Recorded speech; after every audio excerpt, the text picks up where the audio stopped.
मैं कोशिश करूँगी 5 मिनट में मेरी बातों को समेटने का।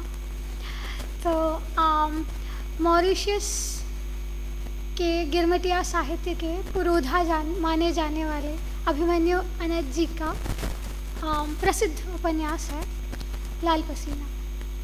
लाल पसीना में जैसे मंजुनाथ सर बोल रहे थे, गिरमिटिया लोगों से एग्रीमेंट पे हस्ताक्षर करवाया गया और उन्हें ले जाया गया। हस्ताक्षर क्या था? ये एक उदाहरण गौतम के पिता के माध्यम से हमें अभिमन्यु अनंत हमारा परिचय करा देते हैं। गौतम के पिता जैसे बस गाना गुनगुनाने लगते हैं काम करते करते, उनको जैसे बैलों द्वारा खेत जोता जाता है, बैलों के स्थान पर उनको बांध लिया जाता है और उनको जैसे जो गाना वो गुनगुना रहे थे उसके हर शब्द पे दौड़ा दौड़ा कर 10-10 कोड़े मारे जाते हैं। ये दयनीय स्थिति बनी रहती है। एक पूरी पीढ़ी इस स्थिति को मौन होकर स्वीकारती है, पर अगली पीढ़ी जैसे ही उस पर विद्रोह करती है तो उसको भी दमन का शिकार होना पड़ता है, शोषण का शिकार होना पड़ता है, अकल्पनीय अत्याचारों का शिकार होना पड़ता है। जैसे उपन्यास का सोनू लाल उसे पेड़ से लटका कर नंगा करके उस पर चीनी का पानी छोड़ा जाता है और उस पर जो लाल चींटियाँ हैं उसको छोड़ी जाती हैं और वो वहाँ पर बस चीखते चीखते बेसुध होने तक उसको उसी हालत में मजदूर बेबस होकर, बाकी मजदूर उसके साथी मजदूर देखते रहते हैं। बस स्थिति यहीं तक नहीं है, पुरुष ही नहीं, स्त्रियों ने भी स्त्रियों की जो स्थिति थी वो भी बहुत दयनीय थी। जैसे एक पात्र है जीनत को उसका पति आकर कहता है, ये जानकारी देता है कि उसको आज रात कोठी के मालिक के बेटे के पास जाना है। बस स्त्रियों को उस ज़माने में या उस गिरमिटिया युग में एक वस्तु माना जाता था, काम के आपूर्ति के लिए मनोरंजन की वस्तु माना जाता था। एक पत्नी के पास जाकर पति को बोलना पड़ रहा है कि उसको किसी और मर्द के पास जाना है और अपने सहमति के बिना, अपने इच्छा के बिना देह को किसी और के सुपुर्द करना, किसी और को सौंपना, ये बहुत दर्दनाक है। इसको सोचते ही आत्मा अंदर से सिहर जाती है। ऐसे आगे भी ऐसा नहीं है कि सिर्फ एक बस्ती में, मॉरिशस के एक बस्ती में ये चीज़ होती थी।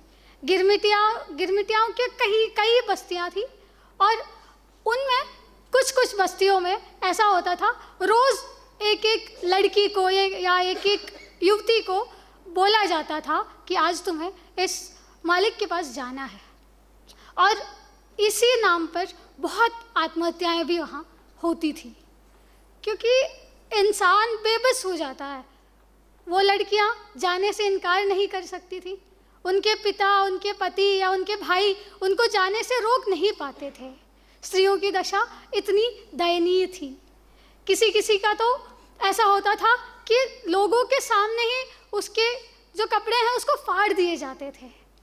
ये अमानवीय बर्ताव, इसको सोचने से भी दिल दहल जाता है। और जैसे धर्म की बात करें, धार्मिक स्वतंत्रता तो नहीं थी। जैसे अगर कोई रामायण गाता था, हनुमान चालीसा गाता था, तो उसको भी सज़ा दी जाती थी।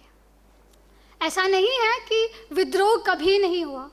विद्रोह हुए, हड़ताल हुए और उनको दमन भी किया गया।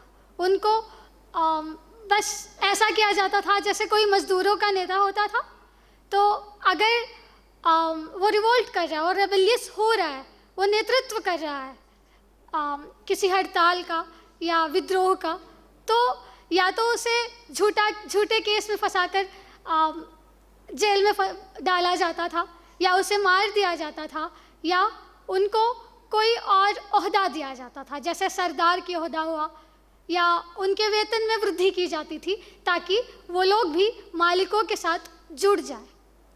ऐसा ही एक पात्र है विनय, जो गिरमिटिया मजदूर बनकर भारत से गया था, पर उसने नेतृत्व भी किया था विद्रोह का और उसको बेहतर स्थिति दी जाती है, तो वो घर आकर बहन को बताता है कि मेरी स्थिति अब बदल गई है, मेरी अभिवृद्धि होगी।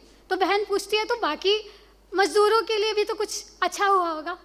तो विनय कहता है वो तो मुझे नहीं पता, मैं चाहता था मेरी स्थिति सुधरे, अब मैं दूसरों के लिए क्यों सोचूं, अब तक मैं सोचता था इसीलिए मैंने बहुत सहा है, अब खुद मेरी स्थिति बदल रही है तो मैं किसी और के लिए क्यों सोचूं।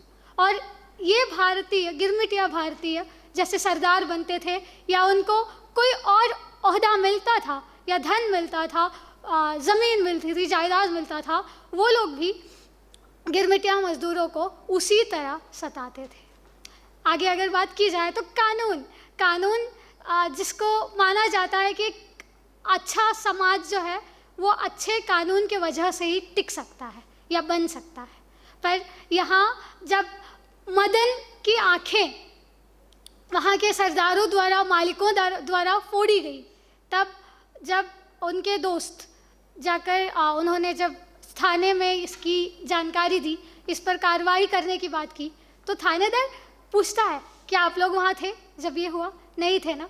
तो फिर हमारा एक आदमी वहाँ था, उसने बोला कि मदन विद्रोह करने गया था, वो अनाज मांगने के लिए सरदार के पास गया था या मालिक के पास गया था, पर मालिक ने जब मना किया तो वो हाथापाई करने लगा और मालिक के कुत्ते उसके पीछे पड़ गए, इसलिए वो दौड़ गया और वो गिर गया और उसकी आंखें फूट गई। यही सच है।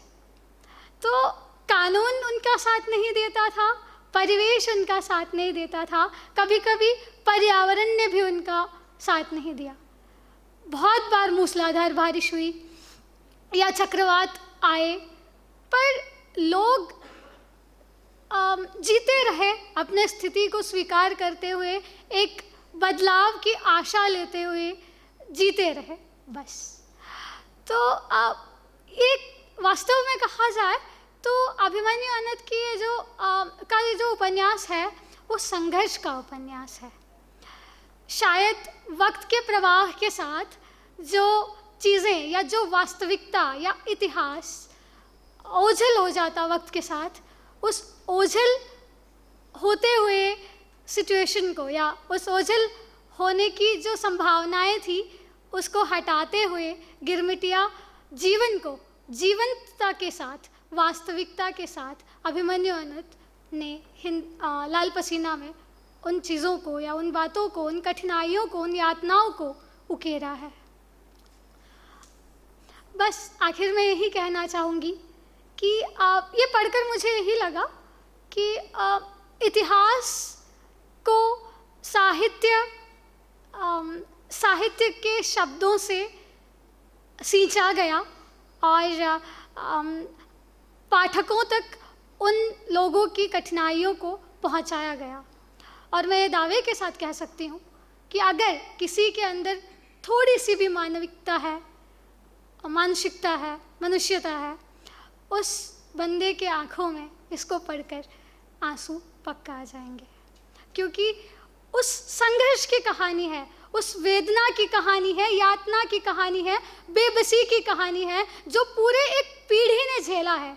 1834 से लेकर 1930 तक लगभग या 25-30 तक गिरमिटिया मजदूरों को यहाँ से ले जाया गया झूठ बोलकर, और उनके साथ एक सदी तक, लगभग 100 सालों तक यही सब चीज़ें होती रहीं।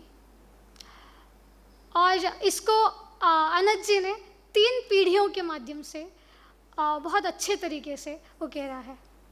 मुझे यहाँ बात करने का मौका मिला। मुझे नहीं पता था कि मुझे यहाँ प्रस्तुति का मौका मिलेगा। जैसे आज सुबह सिंधु जी का पुस्तक प्रकाशन हुआ, उसके बाद उन्होंने यहाँ से बोला कि मुझे वो मौका देंगी, तब एक्चुअली वो मेरे लिए एक धमाका था, क्योंकि मैंने कुछ प्रिपेयर नहीं किया था। और मैंने उनसे थोड़ा सा समय मांगा और मैंने मेरे दिमाग में जो भी था, मैंने इसको 2-3 बार पढ़ी है किताब, तो जो भी मेरे मन में था उसको मैंने आपके सामने प्रस्तुत किया है। हो सकता है तो ये किताब मैं रेकमेंड करूँगी कि हर किसी को ये किताब पढ़नी चाहिए, ताकि उस भारत के कड़वी सच्चाई को, भारत के जो गिरमिटिया मज़दूरों को, जिन गिरमिटिया मज़दूरों को भारत से ले जाया गया, उनके कटु यथार्थता को, एक काले युग को, एक असहनीय पीड़ा जो उन्होंने झेली है, उसको जानना बहुत ज़रूरी है। शुक्रिया, थैंक यू सो मच।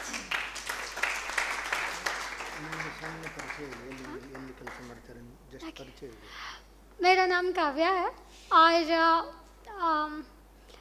मैं त्रिशूर के प्रज्योति निकेतन कॉलेज में सहायक अध्यापिका के तौर पे कार्यरत हूँ। बस यही मेरा परिचय है। हिंदी से बहुत प्रेम है, बस। Thank you so much.